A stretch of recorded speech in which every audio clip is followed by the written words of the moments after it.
Welcome back to our live cast. Ray Gutierrez here on day 2 of E3 2013 here from the PlayStation booth.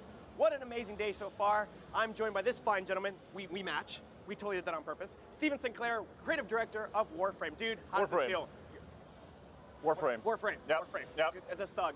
So your game is playing on the big screen. That's sort of a big deal. It's playing right now, yeah. So meta. We're like live right now. Yeah. We're talking about it, and it's playing around the booth over and over and over again. On these like crazy wraparound screens. It's amazing. Awesome. So, two hot topics on your game. Yeah. Free and Space Ninjas. Yeah. Here they are. This is space right here. Well, we're showing. It's awesome. Like 3 months ago, Sony came to us and said, "What would you think about bringing Warframe, which is currently in a PC beta? Right. What would you think about bringing Warframe to the PlayStation 4?" And we said, "Well, you better send us some dev kits." And they did, and the team did amazing work. And here we are, 3 months later, in Sony's booth. You're welcome. Talking to Ray about this free game that we're making for PlayStation 4. So let's backtrack. I like the fact that you give me some backstory. So talk about how easy it is to develop for the PS4. Well, I get this question a lot because I do the 3-month thing to try to like pat our team on the back. It's 3 months, whatever. Wait till you see 6 months. So a lot of people are asking me that over in the booth, like what's it like to develop for? And although I get new titles instead of a raise at work, I'm a programmer originally. So I'm asking the right guy. So it's a dream to work for, actually. Awesome. It's absolutely incredible. And I can't wait because once I go back to Ontario, we're going to thread some more things. And what we really want to do is take our 1080p and lock it at 60 and just have an amazing Ninja experience. Ninja experience. So now that you're on the show floor with us and other developers, do you kind of like stand back and look and be like, that looks great, I got to use that in our game? Oh, like do I steal ideas from people? Yes. Oh yeah, absolutely. I go around with like my little app and take little secret screenshots, and it's interesting because I think we're one of the few games where we're trying to look really iconic, next gen and really high end. But this is an independent game for us. That's awesome. And we I hear on these parts that PS4 is the independent console. I'm just saying, it's the console developed for every new time. Completely agree. And I think that was what really excited us 3 months ago, is like the willingness to say, well, you guys don't have a publisher, you're funding this on your own. The players who are playing the PC beta right now have funded the game and the updates that we've done, and they're allowing us to grow the game almost like in a Kickstarter fashion. Awesome. So it's really like an honor and a pleasure to be here showing our Ninja game amongst all the crazy, amazing high-end stuff that I've been seeing. That's awesome. Like infamous, holy crap. Holy crap. So let's talk about some of this B-roll. Oh yeah, okay, all right. This looks fascinating. Speaking of stealing ideas, this looks a lot like Mass Effect with ninjas, which is a great thing. Right, right, cool, yes, right. Well, this is a game idea that we actually tried to do at the beginning of last gen, which we used to call next gen for too long, and this is next gen. I think next gen is next now. Okay, so we're next now? Now we're next gen. So this is a game that we had this crazy idea to do like a Canadian manga sci-fi game, right? Canadian manga sci-fi. That makes no sense at all. Thanks for getting that right. So we had this idea, and we went around and we did the typical thing. We were looking for a publisher, and they looked at it and went, "Whoa, World War II games are kind of hot right now. Can you maybe set this in a more contemporary setting?" So this was an idea that was a passion project for us that we put on the shelf. And as you can see, it's a very sort of like a very distinct style. It's kind of this like mix of Japanese influences, and it has almost an ancient feel at times. All these crazy powers that you have. And if you want to brag, this is all in-game right now. This is all in-game right now. Go ahead, brag. I want you to brag. In-game, blocking with a sword. Yeah, our players are like, okay, so can we actually block lasers with swords? Yep, absolutely we can. Awesome. But to actually tell you about how the gameplay works, it is kind of, in some ways, a throwback to Phantasy Star Online. It has that ME3 co-op vibe. Awesome. But you are these exo-armored, space ninja guys that we call Warframes, and we have a cool name, by the way. So elegant, Warframe. Warframe, really? Yeah. Oh man, the team hated that name. No way, dude. We had like a list of names, and we called it Lotus for a while because we thought it sounded pretty artsy. But Warframe sounds cool. Yeah. Oh, all right. Well, thank you, Ray. I'm going to tell the team you said that. But anyway, of course, we love it now.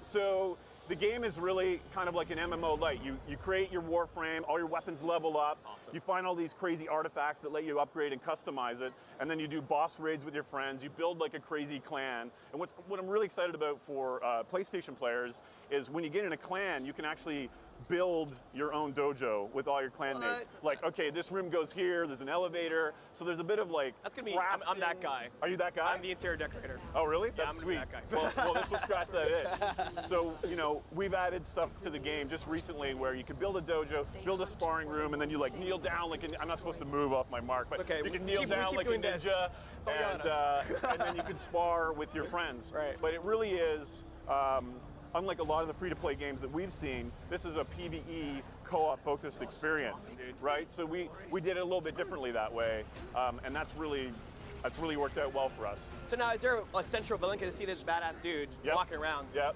What's his name? Or his code name? And his actual name. I think we call him Old Man Winters because he gets frozen in this a lot. Awesome. And Mr. Orangutan, I think, is the other name we throw around. Right. He is a new villain that we're adding to the game, and he's of course going to be one of the earlier villains that PlayStation 4 players are going to be able to battle. So boss. That's so cool. Yeah. So this is sort of a metaphor for players kind of coming into the game, right? Like unfreeze. It's so this guy is actually after the Tenno, which are like the players of the game, right? Sort of like samurai or ninjas. Yeah. It's the Tenno is what we call players in general. He's after them because he wants the Warframe sort of technology for himself, and obviously he's got immortality issues. He looks kind of pretty old. Yeah. And we have this crazy language we invented for them. And see, that's cool. Like you're not just building a game about ninjas in space. You're actually building whole mythology of backstory. Exactly. Iconic characters, Absolutely. a central villain. Yep. And his henchmen look pretty badass too. Like, it looks great. Yeah, well, this turned out really well, actually. I sometimes get caught just kind of watching it and like as the creative director, wanting like, to touch it. So as a creative director, you look back at the assets, you're like, we could have done something better there. We could have made that one light shinier. We could have done something with those textures. I see like stuff when do you let it go? I see specular aliasing. That was the one. That's the one that's really bugging me the most. Okay. When do you let it go? When do you know how to let it go? Well, because it's sort of independently made, we have to let it go very often because it's a very different pace for us. And what we want to do on PlayStation is have the game be continually growing. Because in a PvE game, you need the game world to evolve and new things to be added constantly. So that's my goal with the game as I smash the mic with my hands. Boom! That's my goal with the game is to constantly grow it and evolve it. Well, that's my next question. We work on a TV schedule. Okay. First, it's not like, here's 3 years to make a game like we usually do. Awesome. What you're seeing here is like a year and 3 months. Wow. So it is very tight. As a creative director, how do you keep it fresh and creative and unique? You get people that are way more creative and smart. You get promoted, so it sounds like you're directing them, and you just let them do your thing. That's like awesome. Seriously, the artists and the animators that did this work and just play free. That's actually my only creative contribution to that. Is that. That's if you can see them, because you can never spot a ninja. I'm just saying. That's right. So speaking of free, talk about the free-to-play model. Like, how does this work? Totally. That's a great question. So I think sometimes when we talk about free, people are getting kind of concerned. There's the play to win, pay to win problem. So in Warframe, we've been very careful to avoid that, and our players actually have taken us to school and told us how this is supposed to work, and yes, boss, absolutely. So they got promoted. So they got promoted. Yes. I just work for them, which is actually kind of true. You can craft. There's a deep crafting system in the game, so you can go and run bosses and find blueprints, and you can build those to build anything else that, if you make a purchase and you want to support the game, you can get it early or quick without doing that. But a lot of our players love doing that. Even our paying players love going out in parts of the solar system, finding the blueprint for like a crazy new battle axe, and then crafting it. So we don't lock. There's no paywalls. There's no like hit a wall. You can't play anymore today. We've been very careful to avoid that. So the crafting system, the blueprints. If you want to buy like a cool custom helmet, then that's how we make our money and support the ongoing development. Cool. Anything else before we wrap up? Ninjas play free. Awesome. So we got orange shirts, interior decorating, space, ninjas, and awesomeness. Mic bashing. Yep.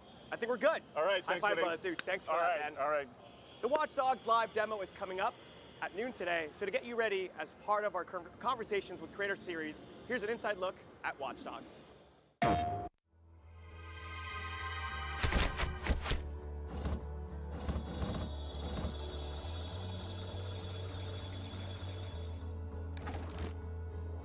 We wanted to have a big world for Watch Dogs, and it is. I mean, you can drive a very fast vehicle and cross the city, and we wanted to keep all the details and all the density of the city as you crossed it, and at 200 miles an hour. But more importantly, we wanted to have a deep city. We wanted depth. We wanted a lot of density. If you go in any street corner in Chicago or in a major city, there's a lot of things happening around you.